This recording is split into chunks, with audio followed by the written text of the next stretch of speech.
Buenas tardes, tengan todas y todos ustedes.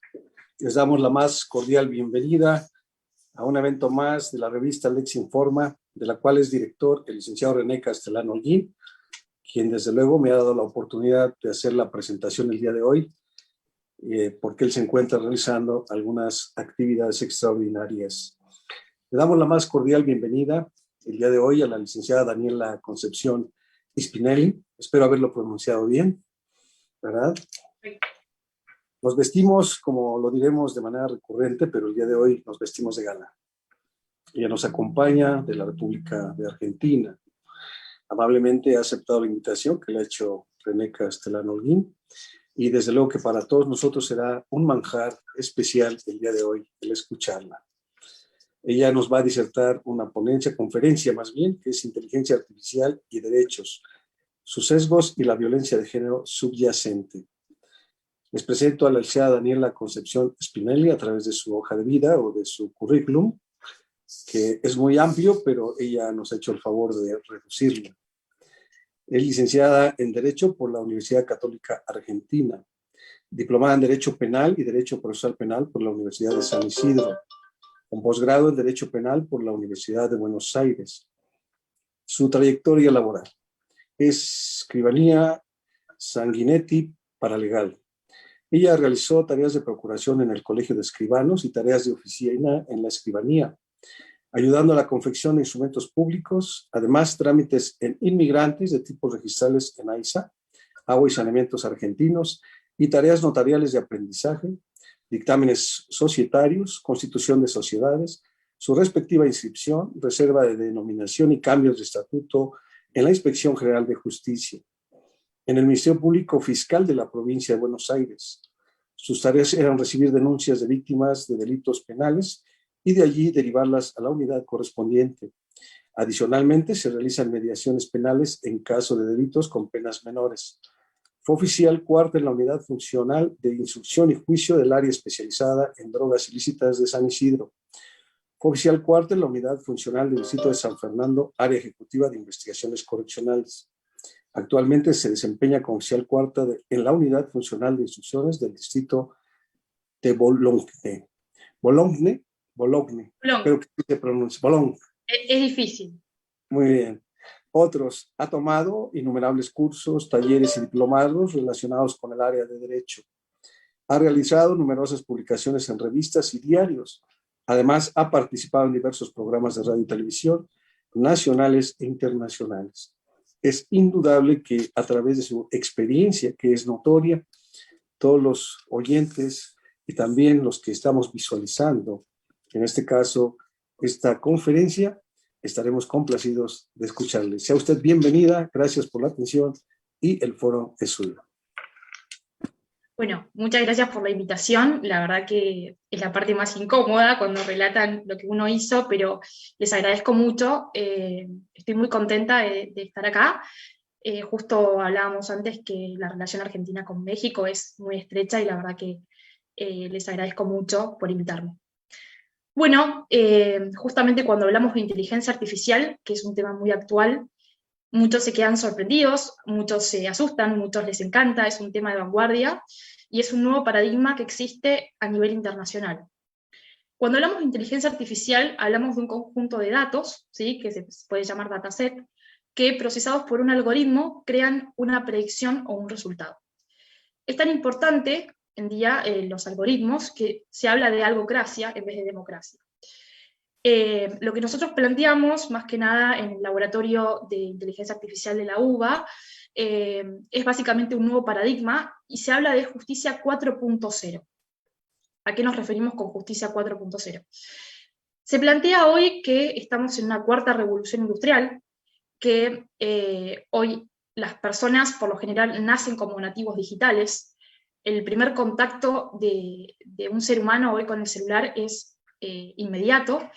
De hecho, aprenden antes en un celular que muchas veces a desarrollar otras tareas más humanas. Así que, entendiendo que estamos en una revolución industrial, la cuarta, tenemos que ayornarnos y justamente aplicarlo a la justicia, que es a lo que se dedica este laboratorio. Desde antaño hablamos de que la justicia siempre estuvo un poquito más atrás de las cuestiones nuevas o de las nuevas vanguardias que se estaban dando. Sin embargo, debemos cambiar eso, ¿no? Si bien siempre la ley sucede y aparece una vez que ya el delito se produjo y las innovaciones ya están hace mucho tiempo y van detrás de las empresas, la idea de este laboratorio y de una nueva creación argentina que se llama Prometea es hacer un sistema de justicia inteligente. ¿Qué es una justicia inteligente? Es justamente reducir todas aquellas tareas repetitivas o automatizadas que tenemos en el sector público, dentro del Poder Judicial. Yo me desempeño en una fiscalía, pero al igual que usted que se desempeña en un juzgado, debe suceder muchas veces que hay tareas repetitivas que uno realiza que no son de derecho, o que uno no estudió derecho para eso, como colocar una fecha, un sello, una firma, modelos repetitivos. La idea de esta justicia nueva y de esta vanguardia y paradigma es eliminar aquellas tareas repetitivas para que podamos centralizarnos en lo más importante, ¿sí? En ver las cuestiones de derecho de fondo y dejar de lado esas cuestiones que son más que nada administrativas y para lo que no estudiamos derecho. En Argentina se está aplicando mucho en fiscalías, pero también se aplicó en la Corte de Colombia, este programa que se llama Prometea, en la Corte Interamericana de Derechos Humanos. Y lo que sucedió en Colombia, que fue básicamente resume lo que hace este sistema, entraban alrededor de 2.700 expedientes por día a la Corte sobre cuestiones de salud, y había un montón de personas desarmando paquetes interminables para ver qué era lo más importante. Imagínense que esto tardaba muchísimo tiempo. Con la aplicación de este sistema, que se digitalizó absolutamente todas las causas, lo que se hacía en horas o días, se hacía en 1 minuto y medio, y determinaba qué era lo importante y qué era lo no importante. Entonces, yo creo que este sistema nuevo de justicia debe aplicarse en general como se está aplicando en todo el mundo. Se habla y se discute si un juez puede ser o no robot. Lo que nosotros planteamos es que no va a ser reemplazado por un robot, pero sí va a tener una ayuda de un sistema inteligente que va a hacer que el juez pueda concentrarse en las tareas importantes y en lo que hacen a una judicatura, y no a lo administrativo. Más allá de esto, sí se discute el tema de sesgos, en otras palabras, discriminación, que estos sistemas inteligentes pueden discriminar. Ha pasado mucho en empresas muy conocidas como Apple, Amazon, que tienen asistentes virtuales como Siri, que todos conocemos, Alexa, entre otros, que son voz femeninas, ¿sí? O sea, siempre uno cuando escucha la voz de un asistente de Siri, el típico de iPhone, es femenino. Entonces también está esta idea de lo que tiene que ver con violencia de género y con reducir a la mujer siempre a cargos de servilismo o de servidumbre. En eso también está el laboratorio intentando reducir esos sesgos, porque claramente el ser humano en sí mismo, creo que todos nosotros siempre somos sesgados, o subjetivos, si se quiere decir, y esos sesgos se trasladan inevitablemente a un sistema inteligente. Entonces lo que se quiere evitar es tratar de reducir esas profesiones masculinizadas, esos roles de socialización por sexo, todo lo que tiene que ver con la masculinidad hegemónica, con el patriarcado, en donde solamente una mujer puede dedicarse a ser secretaria, en cambio no así un hombre. De hecho, muchos de estos sistemas tuvieron que ser cambiados, porque se utilizaba mucho en Siri que le decían cosas subidas de tono, y Siri lo que decía era, me sonrojo, en vez de decir, no, bueno, eso está de más, y estos sistemas fueron cambiados. Entonces yo creo que esta justicia 4.0 tiene mucho que ver, que modificarse, que innovar, pero no podemos dejar de lado que existe un nuevo paradigma, y no podemos como justicia, como sector público, como poder judicial, en cualquier país, dejar de lado esto, porque si seguimos con paquetes, con expedientes, con cuerpos, primero que ya no entran físicamente, y en segundo lugar, que atrasa, teniendo un asistente virtual en un iPhone y colocando sellos en una causa, creo que estamos a una distancia abismal, y resolver problemas del siglo XXI con instrumentos del siglo XVIII, siglo XIX, creo que no vamos por muy buen camino. No sé si quieren preguntar algo, si hay algo sobre lo que me extendí mucho. A veces sobre inteligencia artificial hay mucho para hablar y no quiero que no se entienda. Bien, verificamos si tenemos algunas preguntas, y si no hay algunas preguntas, cuando hablamos precisamente de la postura que usted sostiene en cuanto a que un juez no puede ser un robot, y un juez no puede ser un robot por varias razones, creo yo, y una de ellas es precisamente aquello que deriva como vocablo de lo que es la sentencia, la sentencia, que viene de ese vocablo. Al final el robot no podía sentir nada. La justicia se resumiría a un aspecto frío, ¿verdad? Y se despejaría precisamente el sentimiento, en este caso, de un ser humano. ¿Qué opina usted al respecto? Coincido plenamente. Es como usted dice, el sistema inteligente, un robot, no tiene empatía, no tiene sentimientos, y nunca podría reemplazar a una persona humana estrictamente, que es lo que yo siempre planteo. Si hablamos de una ayuda, que es lo que decimos, una ayuda en tareas automatizadas, pero en ningún caso reemplazar la figura de un juez, porque una inteligencia artificial no sabe de justicia conmutativa, justicia distributiva, no sabe de principios de derecho, no sabe en algunos casos de violencia de género, en donde el acompañamiento con la mujer, o una persona discapacitada, o un afroamericano, o personas que nos necesitan siempre más cerca, porque están más, justamente son minorías, eso un robot nunca lo va a poder hacer, que es lo que yo siempre planteo. Pero más allá de eso, sí introducir a la inteligencia artificial en la justicia considero que es muy importante, justamente para dedicarnos más a cuestiones como mujeres, como minorías, como masculinidad hegemónica. La violencia de género en Argentina está cada vez mayor, creo que es mundial esto, se muere una mujer cada 24 horas, es algo terrible. Entonces, ponernos en ese lugar de esa mujer, no solamente como operadores jurídicos, sino como personas con esa empatía que debemos tener todos para solucionar, para reducir, porque la violencia existe desde siempre, cada vez está más aumentada, por lo general es lo que yo siempre digo, a veces empieza con algo mínimo, con una palabra muy fuerte o de disminuir a la mujer, el famoso calladita te ves más bonita, o que la mujer siempre tenga que estar como dije, en tareas de secretaria o de cocina, porque si nos metemos en Google está claro que si ponemos mujer siempre se relaciona con bonita, sexy y programas de cocina. En cambio el hombre siempre es fuerte, valiente, justo. Entonces, entender que eso es un rol de socialización y es un estereotipo, el cual inclusive hay muchísimos tratados de la ONU en donde se habla de reducir esos estereotipos. Me acuerdo de un fallo muy conocido que es justamente con México, que es Campo Algodonero, que de lo que habla es eso, de reducir y eliminar cualquier estereotipo sobre las mujeres. Que eso la inteligencia artificial lo replica, porque si alguien que hace un sistema, como pasó en Amazon, que todos, para elegir a un CEO o un puesto jerárquico importante, se basaba en los últimos currículums de los 10 años.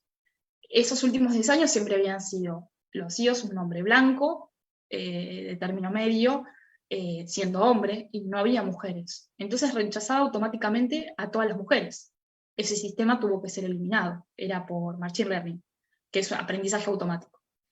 Lo mismo pasó en Apple con la famosa tarjeta de crédito, la Apple Card, que en un matrimonio que tenían ambos los mismos bienes gananciales, el mismo patrimonio, no había una diferencia de patrimonio, a la mujer se le daba 20 veces menos que al hombre en cuanto a la capacidad crediticia.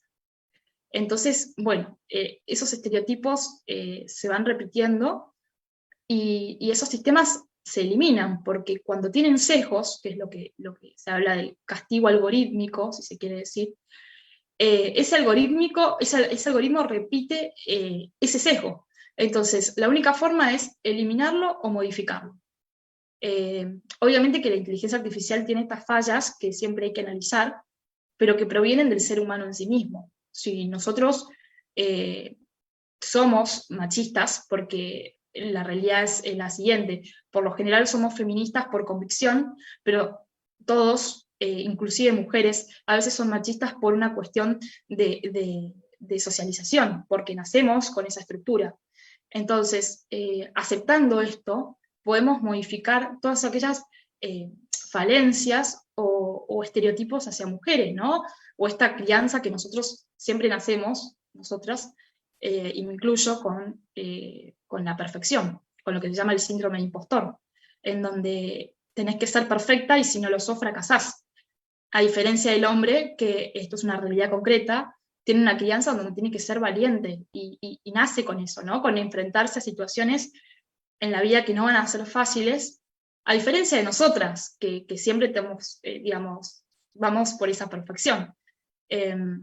También se hablaba de que nosotras siempre tendemos hay muy pocas mujeres que se dedican a ingeniería, a programación, a esas profesiones que están masculinizadas. Entonces, bueno, introducir esto, ¿no? Que una mujer ingeniera, que una mujer programadora, puede serlo, tanto como un hombre, y instalarlo desde muy chicos, ¿no? Yo me acuerdo que, justo ahora viene el caso, tengo una de mis mejores amigas, tiene una hija, que a partir de ahora son criadas con el famoso love is love, ¿no? Con que no fuimos criados nosotros, es una realidad concreta. Nosotros nacimos con hombre-mujer, el rosa para la mujer, el celeste para el hombre con autos, las mujeres con muñecas, y bueno, también entender, ¿no? Que todos somos iguales. La equidad de género es fundamental, pero no solamente entre mujeres y hombres, hablo también de transexuales, hablo también de no binarios, hablo de incluir a toda la comunidad LGTB, en donde no importa, ¿no? El tema de la diferencia entre sexo y género, que el sexo son distintas cosas, formas anatómicas entre hombre y mujer, a diferencia del género, que es una construcción social. Entonces, partiendo de esto, de que es una construcción social, todos debemos entender que como cada uno se autodetermine, es como debemos tratarlo. Entonces, justo de lo que hablábamos, cuando todos tengamos esa empatía, que el robot no la tiene, es cuando vamos a poder cambiar no solamente la justicia en general, ¿no? Sino la forma de relacionarnos como ciudadanos, como integrantes de una sociedad. Yo creo que eso es fundamental entenderlo, porque la relación que tengamos con el otro, este famoso el derecho comienza o empieza donde termina el del otro, etc., es algo concreto, ¿sí? Y que no es solamente que uno lo dice, sino que lo tiene que practicar día a día, desde el grano que uno pueda poner. Es decir, si uno ve que hay violencia de género, porque también se demostró que las mujeres, por ejemplo, en una reunión de empresas o en una reunión donde se va a tomar cuestiones decisorias importantes, son interrumpidas 5 veces más que los hombres. Entonces, desde una persona que está viendo eso, darle esa palabra a la mujer y decir, bueno, estaba ella hablando. Yo creo que desde ese mínimo respeto hacia el otro, hasta una justicia sobre una violencia reiterada de una mujer, nos va a cambiar desde el inicio, ¿sí? Muchas veces pasa que las mujeres, lo digo trabajando en una fiscalía, cuando realizan las denuncias, primero que suelen venir muy asustadas, porque la violencia no solamente, que es lo que yo planteo, es física, hay mucha violencia, como define en los tratados internacionales, moral, económica, simbólica. Entonces, muchas veces pasa que esa mujer, si bien hace esa denuncia, después no tiene dónde ir, porque el marido por lo general es el sustento económico. Entonces, también esta empatía, ¿no?, de la que hablamos, de ponerse en ese lugar de la mujer, ayudarla, darle una solución, no siendo un número más, no siendo un caso más, sino poniéndose en el mismo lugar como si lo estuviéramos sufriendo nosotros. Entonces yo creo que si nos ponemos en ese lugar, o si un hijo nuestro lo está sufriendo, o un pariente muy cercano nuestro lo está sufriendo, yo creo que la solución concreta a eso va a cambiar, pero abismalmente. Y entender esto, ¿no? Cuando muchas veces la mujer va y se arrepiente, porque es lo que sucede en violencia de género, entender el motivo por el cual lo hace, ¿sí? Porque esa mujer cuando vuelve no va a tener un lugar para estar, probablemente tenga hijos y no va a tener cómo mantenerlos. Y bueno, justamente esta empatía de la que hablamos es en todos los ámbitos. Y la violencia de género, sobre todo, más allá de la inteligencia artificial, que por muchas veces la inteligencia artificial trata de aplicarse lo mínimo posible a estos casos, por esto que hablo, ¿no?, de la cercanía que tiene que tener el ser humano y que el robot no la tiene. La violencia, por lo general, es un ciclo de violencia. por lo general siempre arranca con lo más leve, y el culmine del ciclo de violencia es el femicidio. El problema es ese, ¿no? Cómo el Estado está ausente desde esa mínima falta de respeto, o micromachismo que se llama, que es invisible, por eso triunfa. El micromachismo son señales de patriarcado o de estereotipo hacia la mujer que no vemos, ¿sí? Como que la mujer cocina y el hombre no, como que la mujer no se pueda poner una pollera corta porque quiere decir que está motivando a otro hombre a que le diga algo, y así en reiteradas ocasiones. Entonces yo creo que las políticas públicas que debe haber, sobre todo sobre estos, sobre campañas, ¿no? En España hay muchísimas campañas que hablan de esto, ¿no? El estereotipo de la mujer, y también en Estados Unidos hay un montón de campañas. Justamente hay una muy famosa que es muy fuerte el relato, que tiene un video, que muestra como todas las cosas que la mujer tiene que padecer desde que nace, ¿no? Ya sea de la revista, desde estás muy gorda, estás muy flaca, estás muy linda, estás muy fea, tienes una pollera corta, te pusiste una pollera muy larga. Entonces, bueno, partir de esa situación y hacer una retrospección cada uno de cómo tratamos, no solamente jurídicamente, porque yo cuando hablo de por lo general de violencia de género, yo creo que es más allá de una cuestión jurídica, es una cuestión humana. A partir de la humanidad, obviamente que uno después como un operador jurídico actúa en base a la ley, pero el primer contacto con esa mujer tiene que ser humano, tiene que ser de ponerse en el lugar y en los zapatos del otro, y saber que esa mujer, si no tiene una solución inmediata, puede terminar en un femicidio, y no es extremista, es una realidad concreta. Así que creo que con eso lo de juez robot no existe. Bien, gracias, doctora. Fíjese que para nosotros este tema es de sobra conocido en torno precisamente a la violencia de género. Tanto así que la sentencia que usted refirió, que emitió la Corte Interamericana, que es el campo algodonero, más concretamente Muertos de Juárez, aquí en México ha marcado para que se hagan una serie de reformas que ya están en vigor, precisamente como medidas de protección, en este caso para las mujeres. Aún así sigue habiendo muchos feminicidios, quizá los menos fueron en Juárez, los más se destacan en otro tipo de estados e incluso municipios. Su postura es muy interesante y quiero comentarle que tiene muchos saludos. Uno es de Yenick Barrera González, otro de Perla Inés López Hernández, de Isabel Cajica Zárate, de Tlaxcala. Aquí tenemos estados, así como Sí, por allá tienen sus lo sé, provincias. lo sé. De Katy Marroquín, de Chiapas, de Augusto Torazo. Me parece muy interesante su propuesta. De José Ramón Rodríguez, le da la bienvenida. También de Pamela Filipelli, me imagino que así es. Sí. Es el caso que Juana yo Aguilar. planteé de la hija de Love is Love, es ella. Ah, qué bien, porque ya le hace una pregunta, ¿eh? Tenemos aquí de hecho dos preguntas. Una de José Ramón Rodríguez. Él nos dice, ¿qué tanto rechazo ha existido entre el gremio de abogados al sistema Prometea? También nos afirma que muchas veces el desconocimiento del uso de la tecnología impide su implementación. Le manda saludos Oscar Núñez Barreto, Perla Inés El López fiscal con el que Hernández. trabajé, muy amable. Okay. Le da las gracias por su generosidad. Dice que le pasó una vez que preguntó con Siri que si era mujer o hombre y le respondió, los humanos tienen género, yo no. José Ramón Rodríguez menciona también que si la inteligencia artificial funciona con base en algoritmos creados por personas que pueden ser discriminatorias, ¿cómo evitar que los sistemas transgredan derechos humanos? Y la última de Pamela, que me disculpe por no pronunciar bien su apellido, Filipelli. Dice ella, ¿cómo mejoraría la inteligencia artificial la justicia? Y hay que promover una sociedad más empática desde la educación. Tenemos ahí, creo que 3 preguntas que resolver. Tienes la palabra.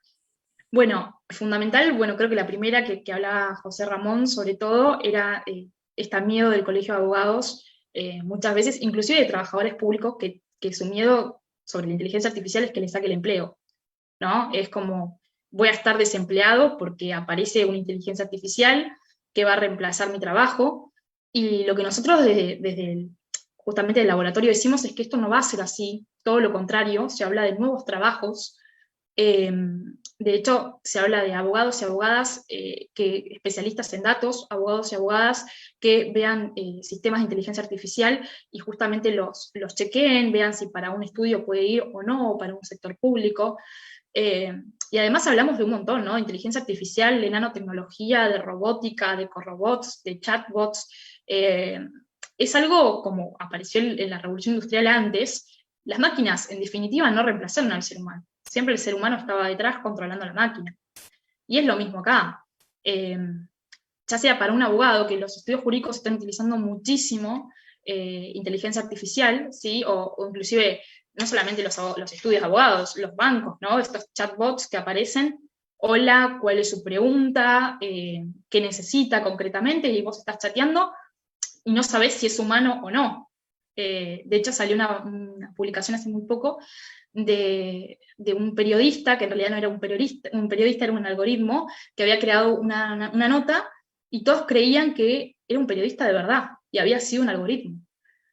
O casos que pasaron, inteligencia artificial jugando al póker, en donde le habían enseñado las reglas básicas, y la inteligencia sola aprendió a mentir. Ajedrez, inteligencia artificial que le ha ganado al mejor jugador del mundo. Entonces, bueno, es muy poderosa, estamos hablando de algo muy poderoso, un nuevo paradigma, pero esto no implica que nos saque el trabajo, todo lo contrario, nos va a acompañar y lo que va a hacer es mejorar el trabajo de cada día. Así que con respecto a ese miedo de los abogados, que es lo que siempre con José Ramón por lo general discutimos en Twitter, esto no es así concretamente, no. Sí hay que ayornarse, sí hay que saber lo que es una IA, lo que es un Machine Learning, lo que es un Deep Learning, y introducirlo para ayudarlo, no para que nos reemplace. Después no me acuerdo las otras preguntas, pero creo que había dos más. Sí, una de ellas es, ¿cómo mejoraría la inteligencia artificial la justicia? Bueno, eso es, yo creo que muchísimo. La transformación tecnológica de la justicia, yo creo que es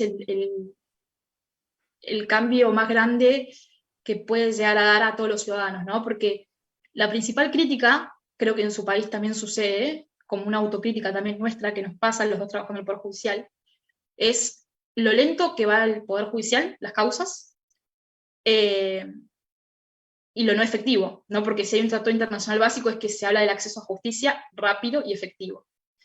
Y la desconfianza, por lo menos en Argentina, del Poder Judicial es un descreimiento muy grande, mucho más grande que la política, y yo creo que los ciudadanos ya no creen en la justicia. Y esta transformación tecnológica, la IA, podría ayudar con esos trámites, porque hay veces que son trámites como el derecho a la vivienda, que se aplicó muchas veces en Argentina, que es ver si cumple o no requisitos, y de ahí hacerlo o no, como homologaciones de contratos laborales, como lo que tiene que ver con sucesiones, la declaratoria de herederos, con trámites de jubilación o pensionados. Todo eso con una IA, que si procede o no procede, eso saldría muy rápido. Entonces yo creo que la IA viene a generar una revolución en la justicia, sí, sin dudas, y la mejoraría ampliamente, sobre todo por la rapidez y la efectividad. Bien, otra de ellas es si la inteligencia artificial funciona con base en algoritmos creados por personas que pueden ser discriminatorias.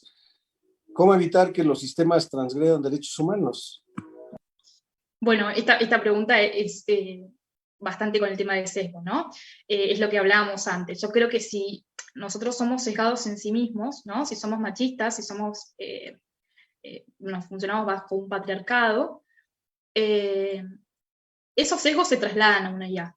Entonces la IA tienen que ser trazables, tienen que ser auditables, tienen que saber de dónde proviene el dato, porque una inteligencia artificial se basa en un dato, ¿sí? Entonces, si ese dato dice que todas las mujeres en los últimos 10 años no son CEOs, esa inteligencia a todas las mujeres la va a descartar. Entonces, los seres humanos, que somos los que programamos la IA, programarla con el mínimo sesgo indispensable, porque también lo que se plantea es que el ser humano siempre va a ser sesgado.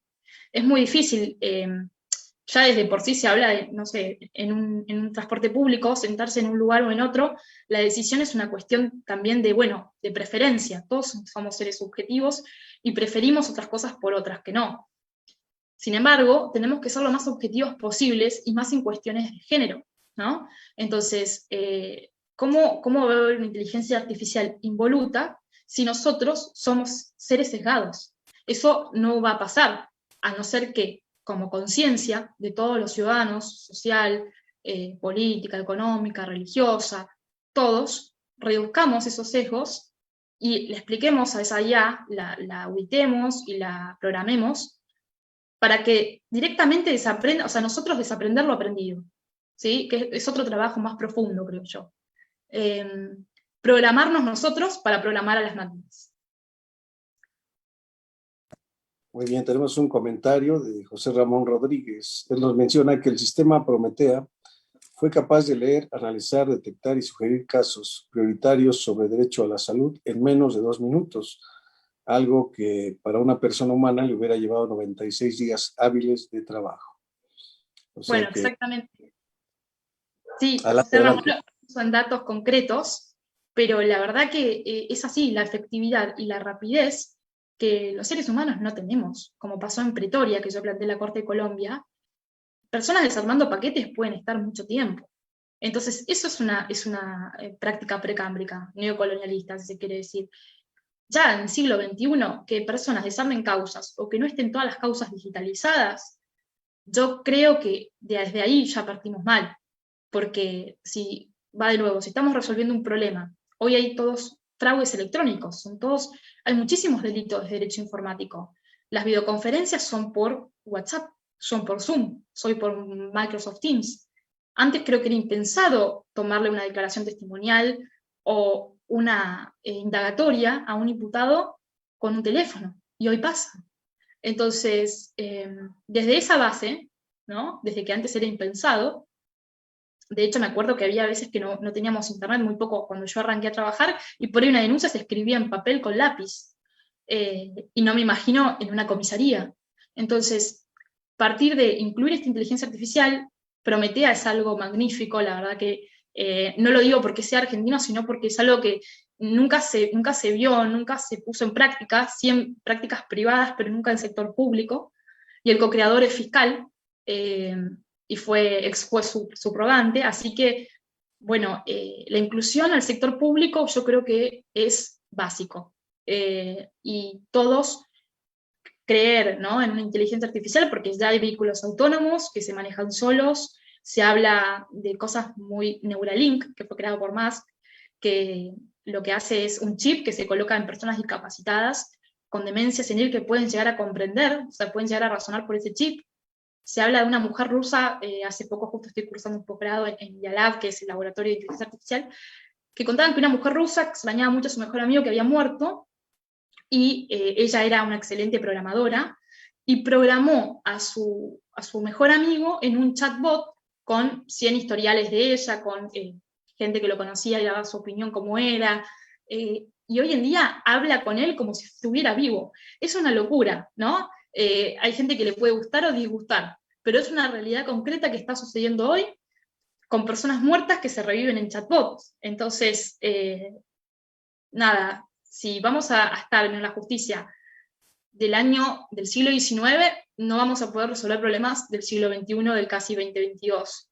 Y Prometea es un gran sistema que puede llegar a reducir horas de trabajo, de colocar una fecha, de un modelo, de un sello.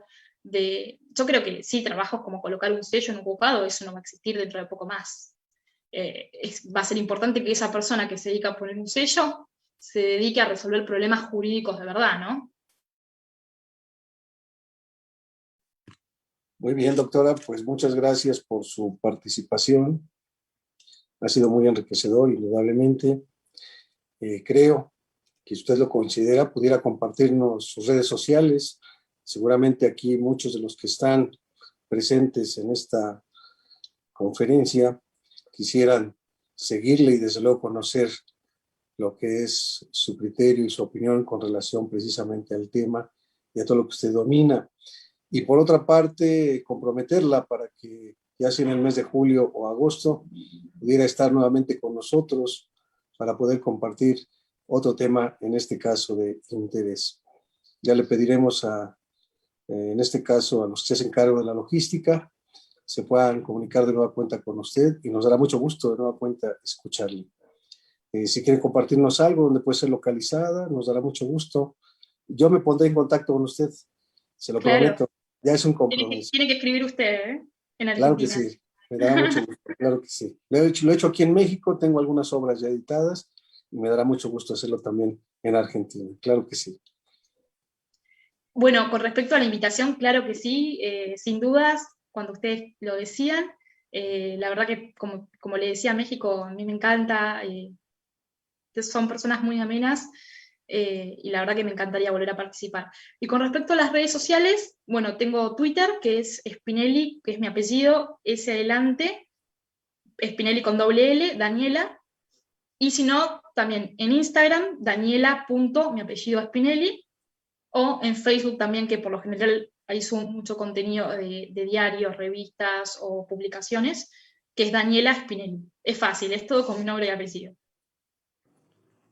Bien, pues muchas gracias, doctora. Para nosotros ha sido maravilloso que nos haya acompañado el día de hoy. Ha sido muy clara en su exposición y sobre todo en resolver las dudas que aquí se expresaron. Le doy las más cumplidas gracias, también a nombre de mi buen amigo, el licenciado René Castellano Holguín, que se ha perdido el día de hoy, y qué bueno que a mí me ha dado la oportunidad de estar el día de hoy aquí, pero desde luego que también en su nombre le damos las más cumplidas gracias. A nuestro auditorio y a nuestros participantes, de igual forma, les damos y les extendemos las más cumplidas gracias. Que tengan todos ustedes una excelente noche y un fuerte abrazo a todos. Buenas noches. Muchas gracias.